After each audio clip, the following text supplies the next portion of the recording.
কাৰণ আজিৰ পৰা 500 বছৰ আগতে প্ৰায় আমাৰ অসমৰ মানুহ প্ৰায় কৃষি প্ৰধান আছিল নহয়নে খেতিয়কজনে ৰাতিপুৱা ধৈৰ্য নাথাকে গা পা ধুই গোসাঁই ঘৰলৈ সোমাই তাৰপৰা পথাৰলৈ যাব তেতিয়া তেওঁ ভক্তিক ত্যাগ কৰিব নি বা ভক্তি এৰাই চলিব নি নহয় সৰ্ব অৱস্থাতে ভক্তি কৰা সাৱধানে সমস্ত শাস্ত্ৰৰ তাৎপৰ্যহি মানে বোলে সকলো অৱস্থাতে ভক্তি কৰিবলৈ খেতিয়কজনে কেনেকৈ কৰিব সেইকাৰণে পথাৰত গুচটো লওঁতে আইসকলে কি বুলি লয় বাৰু গুৰুক দিম ভকতক দিম ইতৰ প্ৰাণীসকলকো দিম বাকী যি থাকে গৃহস্থৰ ঘৰলৈ দিম কয়নে নকয় নিজৰ পেটটোৰ কাৰণেতো খেতিটো কৰা নাই তাতো ভক্তি সোমোৱাই দিলে অৰ্থাৎ আমাৰ ভক্তি নামঘৰত আৰম্ভই নহয় নামঘৰ আমাৰ উপাসনাৰ স্থলী আমাৰ ভক্তি এই পথাৰৰ পৰা আৰম্ভ হৈছে হয়নে নহয় পথাৰত প্ৰথম গুচটো লোৱাৰ পৰা তাৰ পৰা আহি চাউল আহিলে চাউল চৰুত দিয়ালৈকে বাহিৰৰ মন্দিৰবিলাকত আপোনাৰ ভাত বনাই পেলাই ভোগ বনাই অৰ্পণ কৰে আমাৰ নকৰে কিয় নকৰে জানেনে আমাৰ এটা স্বভাৱ আছে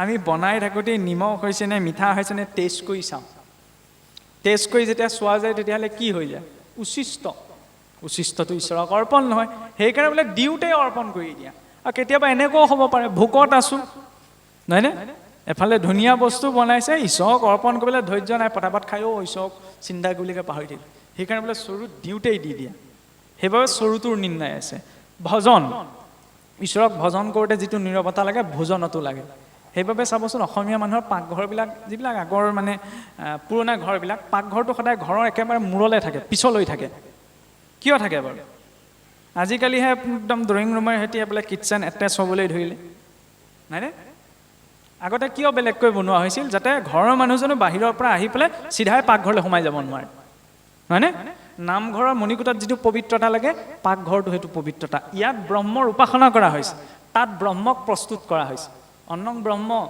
এনেই নাই কোৱা নহয় অন্নৰ এইটো প্ৰকৃতি যি ভাৱেৰে তাক প্ৰস্তুত কৰা যাব সেই ভাৱখিনি গ্ৰহণ কৰিব হয়নে সেইবাবে চৰুটোৰো নিৰ্ণয় আছে যাতে চৰুটো ঠেকেচ মাৰি থ'ব নোৱাৰে কেতিয়াবা ঠেকেচ মাৰি থৈ দিব পাৰোঁ খং উঠিলে হয়নে কিন্তু সেইটোকো ধৰ্মৰ চৰু বুলি ভাৱনা কৰাৰ লগে লগে চৰুটোৰ প্ৰতি কেনেকুৱা এটা ভাৱ গুচি আহিব তিনিটি আজিকালি উধান নাইকিয়া হ'ল বাৰু গেছ আহিলে হ'লেওতো নিৰ্ণয় আছে খৰিৰ নিৰ্ণয় আছিল জুইকুৰাৰ নিৰ্ণয় আছিল পানীকণ কি বুলি দিব তাৰ নিৰ্ণয় আছে তাৰ ফলত কি হৈছে যিটো উপাসনা তাত হৈ আছে সেই একেটা উপাসনাই তাত হৈ আছে কাৰণ যেনে অন্ন হ'ব তেনে মন হ'ব 2015 চনতে জাপানৰ এজন বিজ্ঞানীয়ে প্ৰমাণ কৰি দেখুৱাইছিল মাছাৰু ইমোটো নামৰ যিটো ভাৱ লৈ চাউলকেইটা বনোৱা যায় সেই অনুসৰি ভাৱৰ গোটেই সেই অন্নমুঠিৰ গোটেই প্ৰকৃতিটো সলনি হৈ যায় কোনোবাই যদি বেমাৰ আজাৰ ইত্যাদি অপ্ৰয়োজনীয় কথা কৈ গৈছে তেতিয়াহ'লে তাত ভেঁকুৰ উঠি যাব দুদিন থৈ দিলে ভাল কথা কৈ যদি বনোৱা গৈছে তাত ভেঁকুৰ নুঠে হয়নে সেইকাৰণে অন্ন বিচাৰ সেইটো অন্ন বিচাৰ আমুকৰ হাতে নাখাওঁ তামুকৰ হাতে নাখাওঁ এইটোৱেই নহয় নহয়নে এতিয়া এই কথা প্ৰসংগটো আৰু এটা কথা ক'ব বিচাৰিছোঁ যিহেতু এটা কথা জনোৱা গৈছিল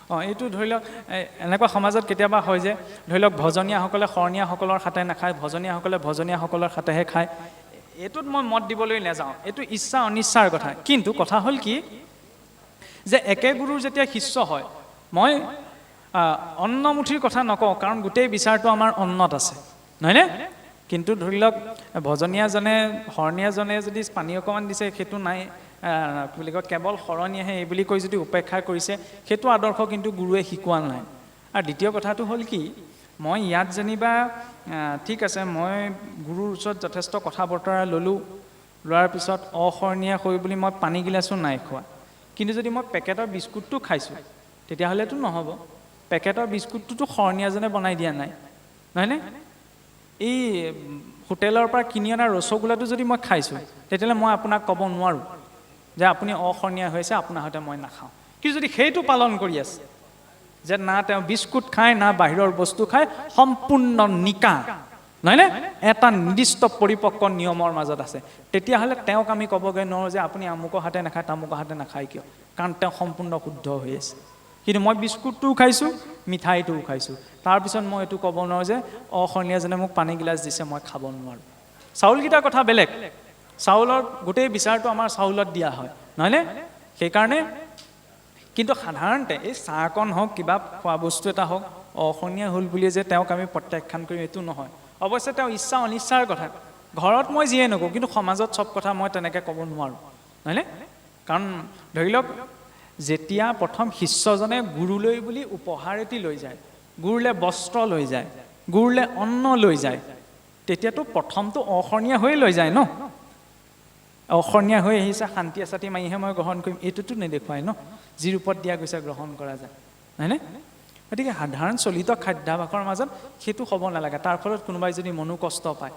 কিন্তু হয়, মই ইয়াৰ গইনালৈ এইটো কথা ক'বলৈ যোৱা নাই যে ধৰি লওক চাউল মুঠিৰ ক্ষেত্ৰত বা ধৰি লওক সাধাৰণতে ভজনীয়া ভক্তজনক যেতিয়া ভজন এইখিনি নিৰ্দিষ্ট সদাচাৰৰ মাজত গুৰুৱে নিয়ম দিছে, নহয়নে? গতিকে তেওঁলোকৰ বাবে বা সেই ভক্ত কেইজনৰ বাবে এই জলপানটো দিবলৈ যাওঁতে বা ধৰি লওক ইত্যাদি যিখিনি ব্যৱস্থা আছে, তাত প্ৰতিটো বস্তুৰ একোটা নিৰ্ণয় আছে ন, সেই নিৰ্ণয়খিনি সাধাৰণতে শৰণত দিয়া নাযায়, ভজনতহে দিয়েগৈ, নহয়নে? গতিকে ভজনীয়াজনৰ বাবে বা ভজনীয়াজনে যে সেইখিনি কৰিব লাগে সেইটো সমাজত আছে, কিন্তু যে অসৰণীয়াজনে পানী গিলাচ আগবঢ়াই দিলে বুলি মই নাখাওঁ বুলি ক'ম, এইটো যুক্তিযুক্ত নহয়।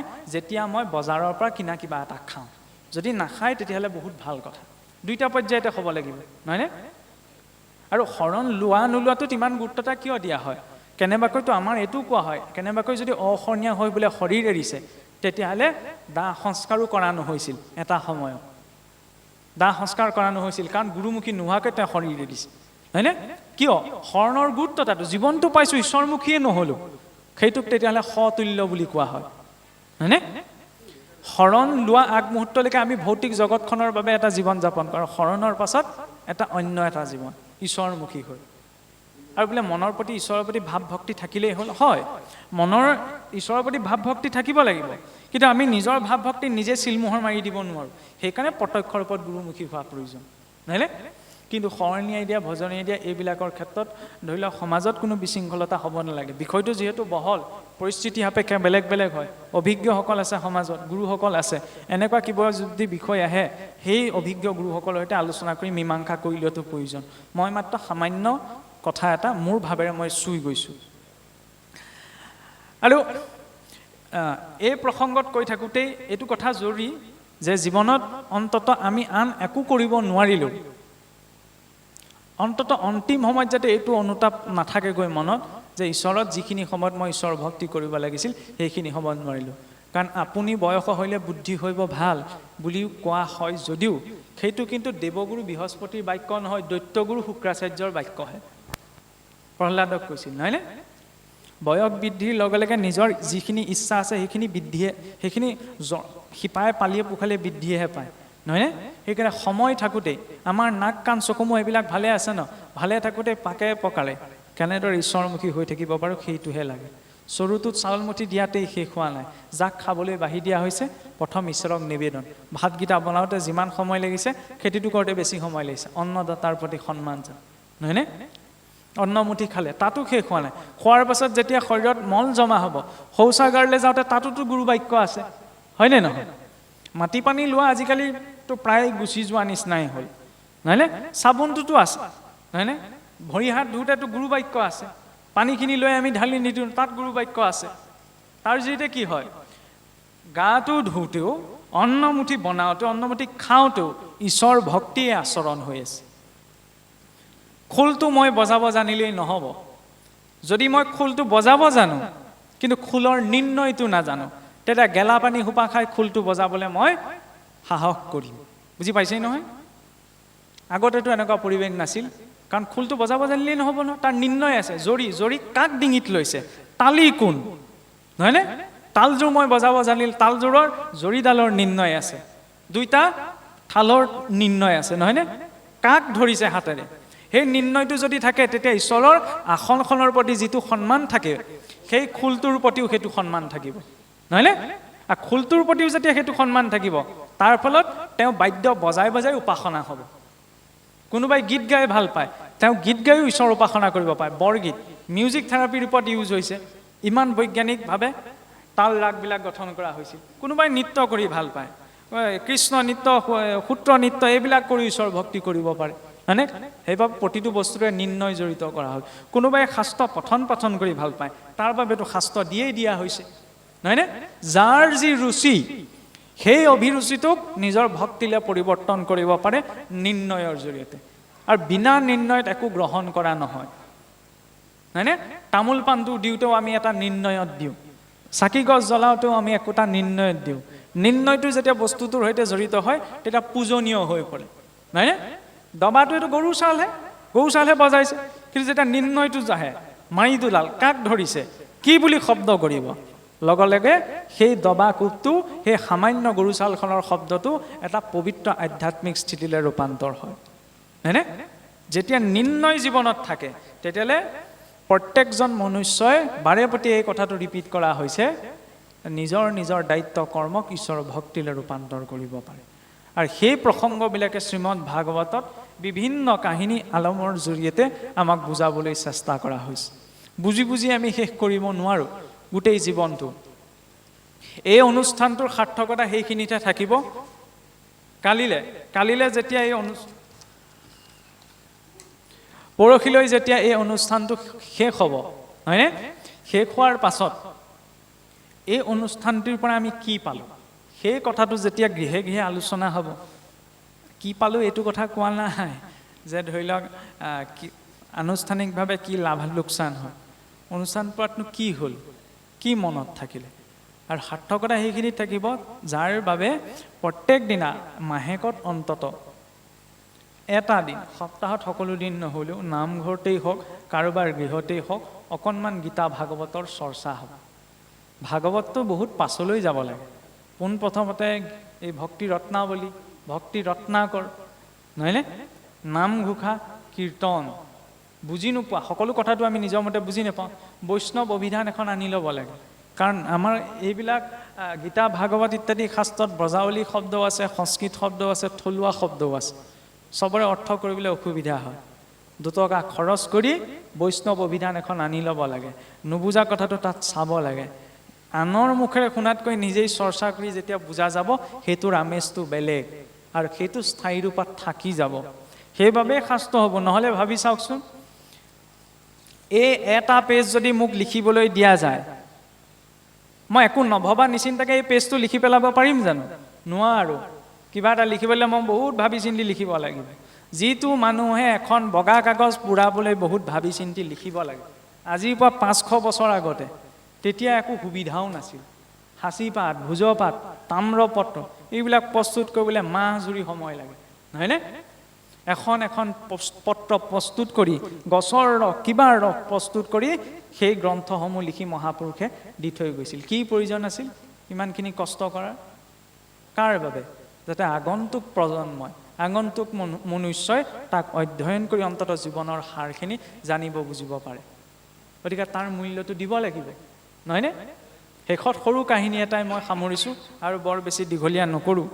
যে এবাৰ কি হৈছিল, ব্ৰহ্মাদেৱে নাৰদদেৱক পঠাইছিল মৰ্তলৈ, বোলে সংসাৰত তুমি আশ্চৰ্যকৰ আটাইতকৈ কি কথাটো চাই আহাগে। তেতিয়া নাৰদদেৱে আহি পেলাই যিটো পৰিস্থিতি দেখিলে, দেখি পেলাই গৈ ব্ৰহ্মাদেৱক ক'লেগৈ যে সুলভম ভগৱান নাম জীব্যেশ বশৱৰ্তিনী তথাপি নৰকম জান্তি কিমাচৰীয় হৈতুকম।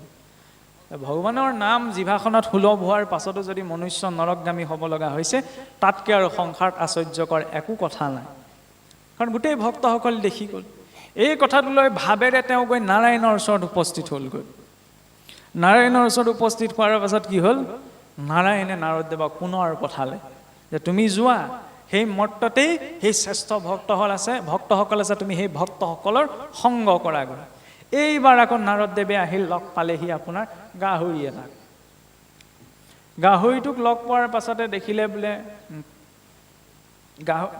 সিদ্ধ পুৰুষসকলতো সৰ্ববিদ্যাত পাৰ্গত ন, সকলো জীৱৰ ভাষা বুজি পায়।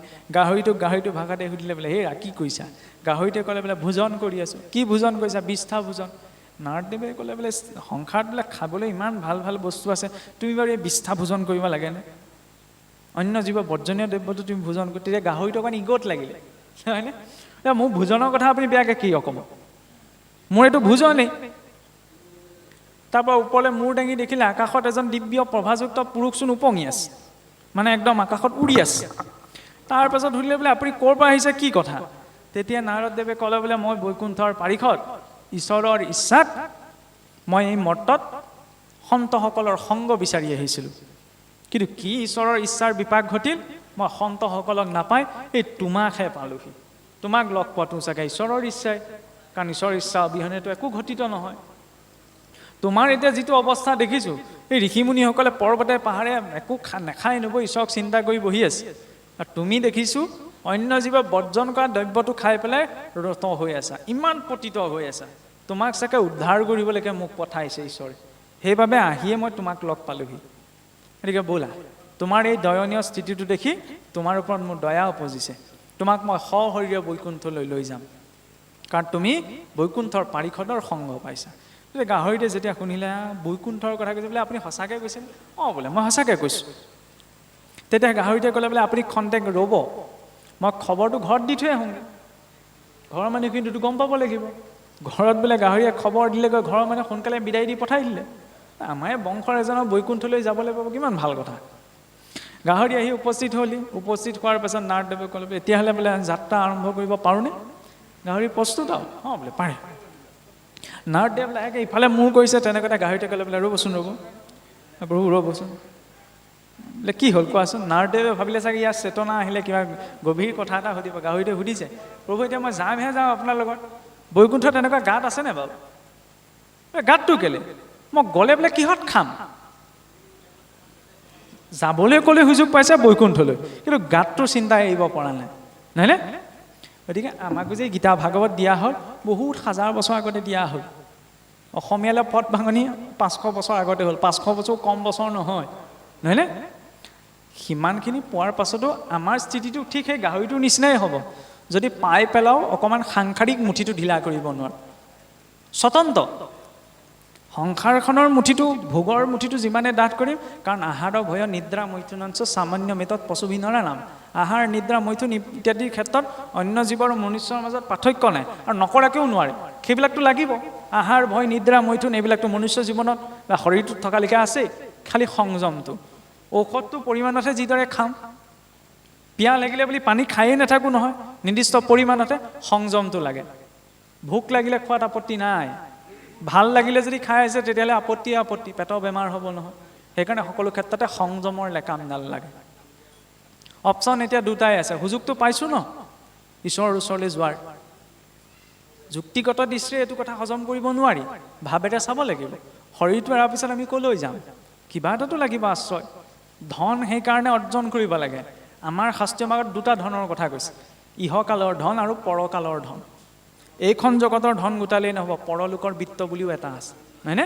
দুইটা লাগে, তেতিয়া দুইটা সময়ত কামত দিব। বুদ্ধিয়ক মানুহৰ লক্ষণ সেইটোৱে, 100 টকা পালে 100 টকা খৰচ নকৰে, কেইটকামান সঞ্চয় কৰি থৈ দিয়ে, কাৰণ জানে নহয় ধাৰত চলি আছে, বিপদত কামত দিব।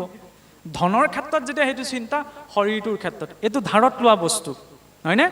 ভোগৰ বাবে ইয়াক প্ৰয়োগ কৰা যাওক, আধাটো ঈশ্বৰৰ সেৱাৰ বাবেই, যাতে অলপ সঞ্চয় হৈ থাকে বিপদৰ সময়ত সেই পুণ্যক প্ৰয়োগ কৰিবলৈ, হয়নে? গতিকে এই চৰ্চাখিনিৰ আগমুহূৰ্তত পোনপ্ৰথমতে অন্ততঃ ভক্তি ৰত্নাৱলী, নামঘোষা, কীৰ্তন, ভক্তি প্ৰেমাৱলী, নহয়নে? তাৰ পৰা এটা সম্যক ধাৰণা আহিব। তাৰপিছত গীতা, শ্ৰীমদ ভগৱত গীতা, হয়নে?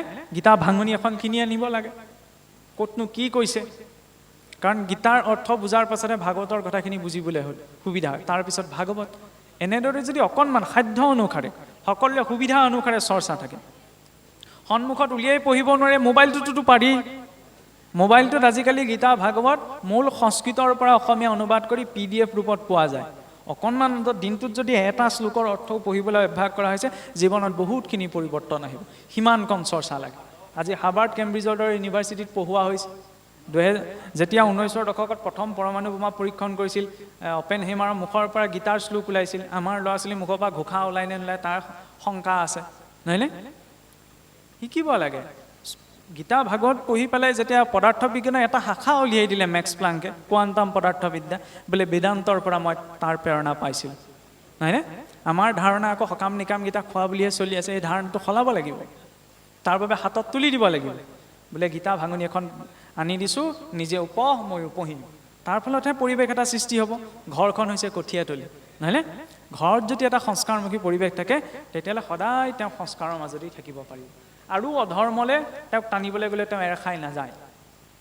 সৰুৰে পৰা বা জীৱনত এটা ঘৰত পৰিৱেশ পাইছে ন, কিন্তু যদি সেই পৰিৱেশটো নাই পোৱা, তেতিয়াহ'লে অধৰ্মলৈ কোনেও টানি নিব নালাগে, নিজে নিজেই গুচি যাব। যাই হওক, এতিয়া আৰু বৰ বেছি দীঘলীয়া নকৰোঁ, কথা ক'লে মানে প্ৰসংগত ওলাই গৈ থাকে। এই কথাখিনি ক'বলৈ যাওঁতে আমাৰ অনেকখিনি ভুল অপৰাধ ৰ'ব পাৰে, তাৰ বাবে আমি আপোনাসৱৰ ওচৰত ক্ষমা প্ৰাৰ্থী। আৰু চাওক, আজি ইমানখিনি সময় নহয়নে, মোৰ কথা শুনি যে আপোনালোক বহি থাকিলে, মই মোৰ কথা যদি ক'লোহেঁতেন, ব্যক্তিগত মোৰ কথা, আপোনালোকে শুনিলেহেঁতেন জানো? নহয় নহয়, পাকে পকাৰে ভাগৱত ঈশ্বৰৰ কথা ক'ব বিচৰা হ'ল কাৰণে বাক্যখিনিৰ মূল্য বাঢ়িলে, যে আপোনাসৱে শুনি থাকিলে। চাবলৈ গ'লে আপোনালোকক মোৰ ক'বলগীয়া একো নাই, কাৰণ সকলো জ্যেষ্ঠ মানুহ বহি আছে, কনিষ্ঠ কেইজন বহি আছে, মোৰ বয়সীয়া কেইজন বহি আছে। আপোনালোকে জ্যেষ্ঠসকলে নিজৰ জীৱনৰ এটা অভিজ্ঞতা পাৰ কৰিছে, তাত আকৌ মই আপোনালোকক এইটো কওক এইটো নকওক বুলি ক'ব লগাৰ প্ৰয়োজনীয়তা নাই।